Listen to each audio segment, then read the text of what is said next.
Okay, continuing 1.5, part 2, parent functions and transformations. Reflection on the graph. Okay, so this, again, I have this in PDF file. So the way I can explain this to you is reflection in coordinate axis. There are two reflections we can think of over here. Reflection over x-axis, reflection over y-axis. So the example here is you starting from square root of x graph. This is the original. Reflection of x-axis, this is a reflected graph. This is the original. If you reflect over y-axis, that's a reflected graph. So it's a fairly simple for certain equation when you look at the graph.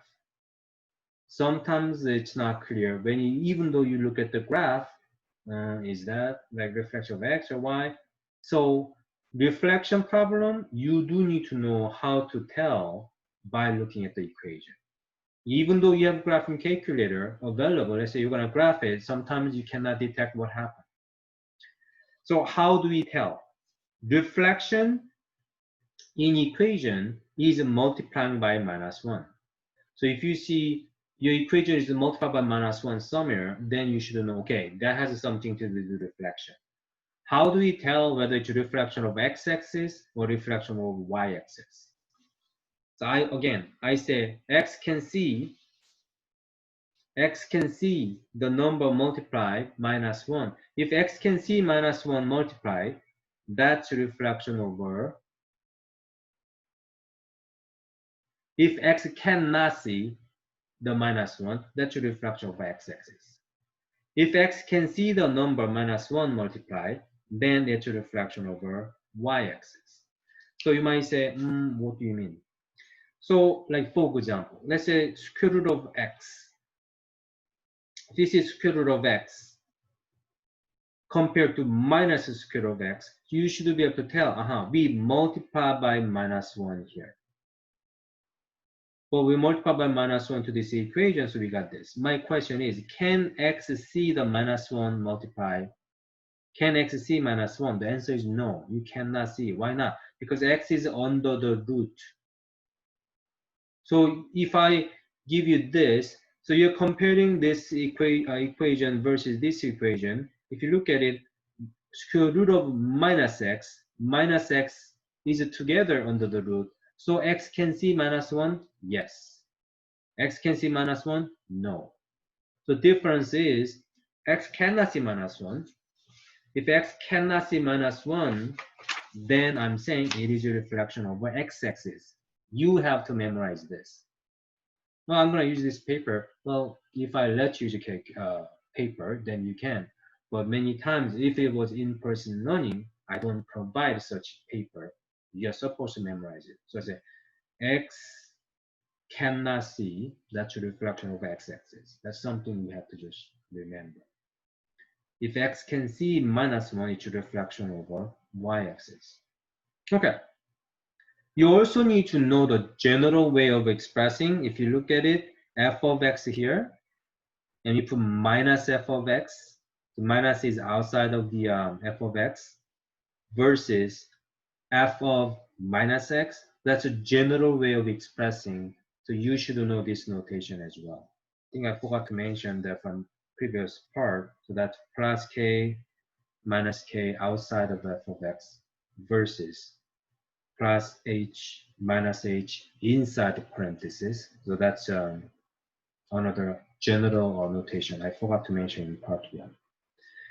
Okay, back to the reflection. So I can give you a couple more examples. Let's say y equals x squared. Graph looks like this. It's a parabola. Open up. So I can ask you, can you tell the difference between this versus this? X can see -1. No, x cannot see -1. So that should be reflection over what? X-axis. Can x see -1? Yes.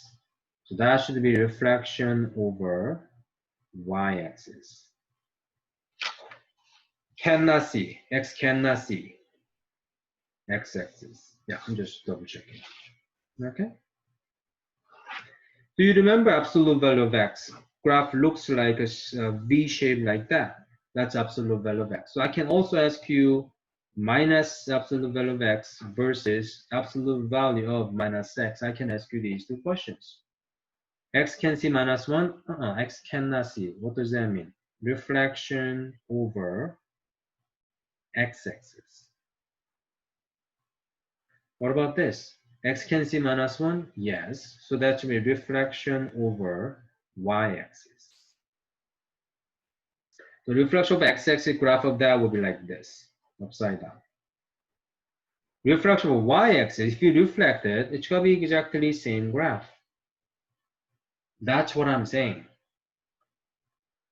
So if you say, I'm going to use graphing calculator, you can graph this.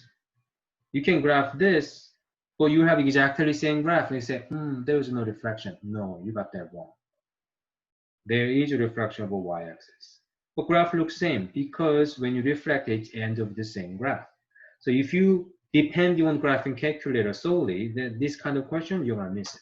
You think that there's no reflection where actually there is a reflection. Okay.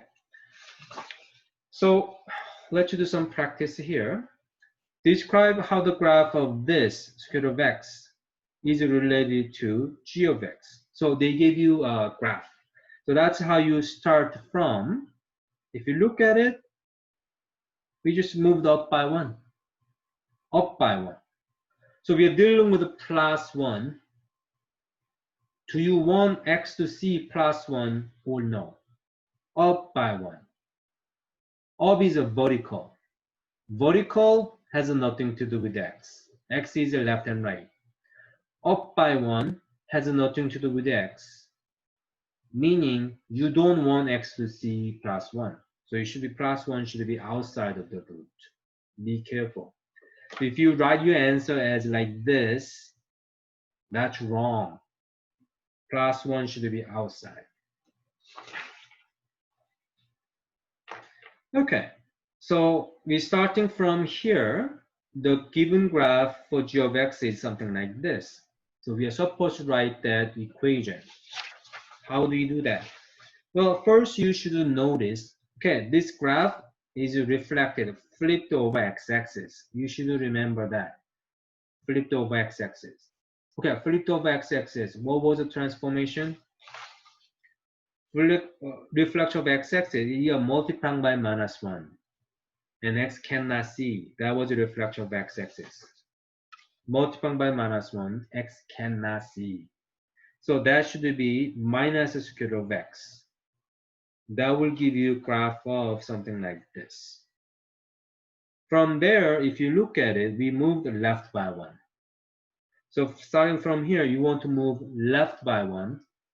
So left by 1 is minus 1. Do you want x to see minus 1 or no? Yes, because left right is about x. Shifting in terms of x, you want x to see minus 1. So make sure you can do this. Did you realize this is not right? Left one is minus 1, but do you remember x is a weirdo?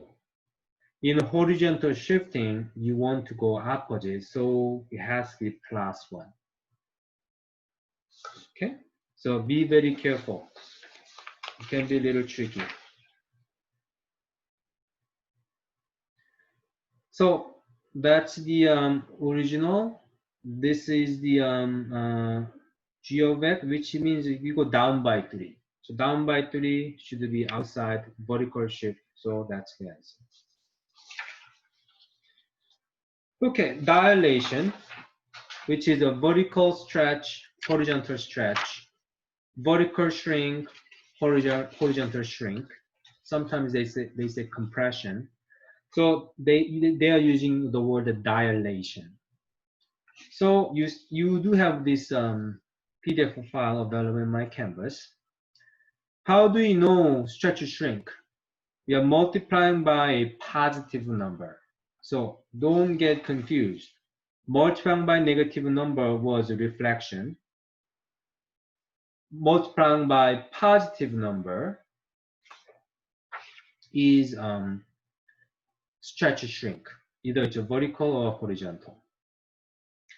So if x can see the number multiply, if x cannot see the number multiply, that's a vertical. Okay? And gets a little more complicated. If the number is greater than 1, vertical stretch. If the number is less than 1, shrink, vertical shrink. You're squeezing it. If x can see the number multiply, x can see the number, it has a thing to do with x. So x-axis is horizontal, then it's got a horizontal stretch or horizontal shrink. Okay, if a is bigger than 1, do you remember? You want to say bigger than bigger numbers. You want to say horizontal stretch. The vertical, horizontal, x is weirdo. Horizontal, always weird. A is greater than 1, you shrink, compress the horizontally. A is less than 1, you want to say stretch, but in horizontal, expand, stretch, horizontal stretch. So let's take a look at here. For example, let's say you're dealing with a parabola x squared. If you have an equation like 3 times x squared, you should know, multiply by 3 compared to the parent function equation, we multiply by positive 3. So you should know, okay, it has something to do with stretch or shrink. Now, can x see 3?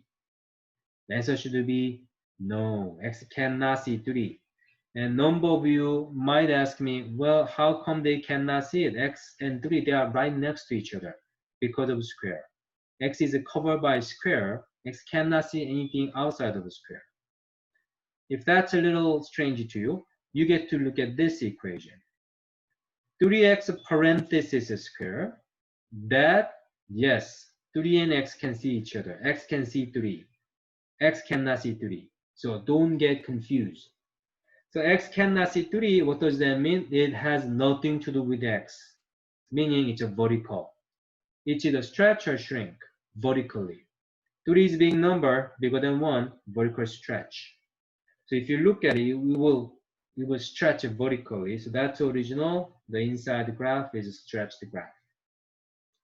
So if you compare to this, x can see, so you should realize compared to original, which is x squared, what happened here? We multiply by 1/3.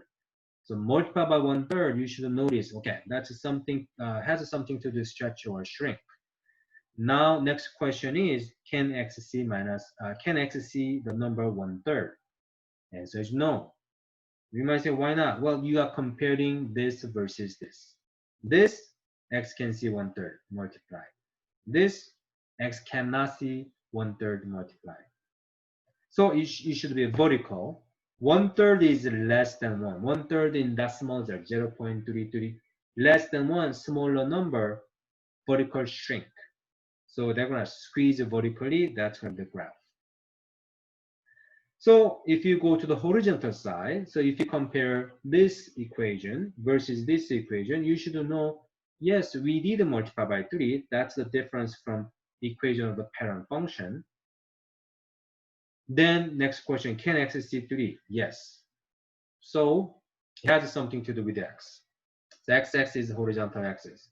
So next question is that horizontal stretch or is that horizontal shrink? You are tempted to say horizontal stretch because 3 is bigger than 1.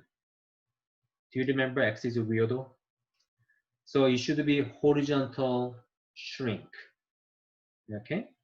Horizontal shrink by not 3.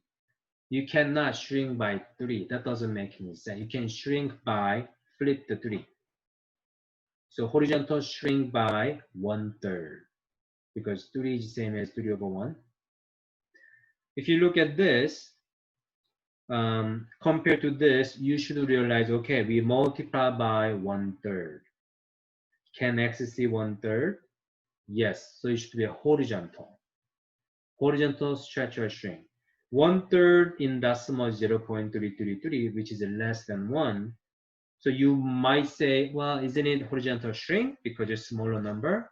Do you remember? Horizontal, x-axis is weird, x is weird. So you gotta go smaller number, you want to say horizontal stretch. You cannot do horizontal stretch by 1/3. That doesn't make any sense. Horizontal stretch by flip it. So 3. Horizontal stretch by 3 will be the description of the transformation.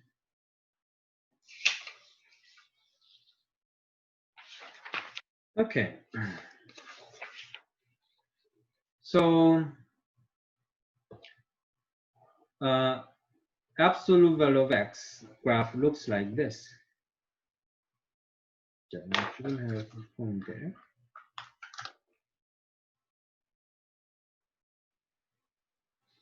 Looks like a V shape like that.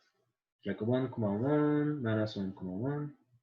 So I can say 3 absolute value of x, 1/3 absolute value of x, 3x, 1/3 x.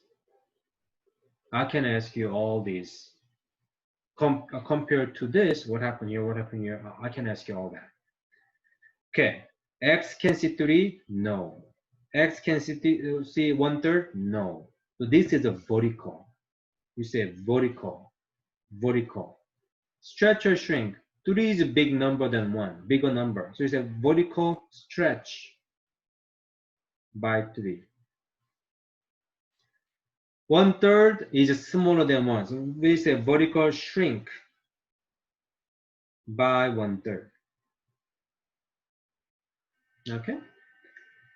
We multiply by 3, we multiply by 1/3, so it should be stretch or shrink.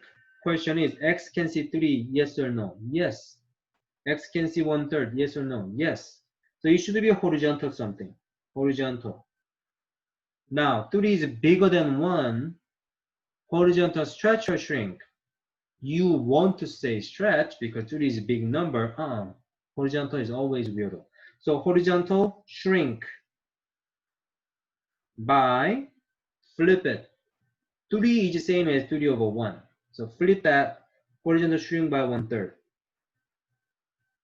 Horizontal what? 1/3 is smaller number, but you gotta go opposite direction. So horizontal stretch by 3. Flip it. Okay? So vertical stretch by 3. You might say, what does that mean? That means vertical. So it has nothing to do with the x values. All y value you multiply by 3. That's what I mean by vertical stretch. So what does that mean? 0, 0 doesn't go anywhere. 0 times 3 is still 0.